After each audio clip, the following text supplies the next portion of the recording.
சாமியார். கிண்டல் பண்றிய? இல்ல நான் உன்னை யாருன்னு கேட்டா சாமி யாருன்னு என்னைய கேக்குறிய? வந்து இது நான் சன்னியாசிங்க. முதல்ல சொன்னது அது சன்னியாசிங்களுக்கு பெரியவங்க வச்ச மாத்து பேர். சாமி யாருன்னு. சாமி யாருன்னு ஏன் வச்சாங்க? அதான் சாமி யாருன்னு ஜனங்களுக்கு எல்லாம் எடுத்து சொல்றதுக்காக வேண்டி. யாரு சாமி சொல்லு பாப்போம். அட கடவுள், இப்ப நான் என்ன பதில் சொல்றது? சொல்லட்டுங்களா? சொல்லு. கிருஷ்ணர், முருகர், பரமசிவர் இதெல்லாம் எங்க அப்பா அம்மா சொல்லியிருக்காங்க. அப்போ சாமி யாருன்னு தேடுற? ஆமாங்க. நீ ஒண்ணு தேட வேணாம். இது எவ்வளவு காலத்துக்கு முன்னால பெரியவங்க எல்லாம் சேர்ந்து சாமி யாருன்னு சொல்லியாச்சு. அதனால அந்த வேலையை விட்டு வேற வேலை ஏதாவது இருந்தா பாரு.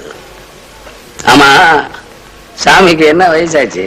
என்ன ஒரு 20ல இருந்து 25க்குள்ள. ஆஹா, பிஞ்சு சாமியார் போல்.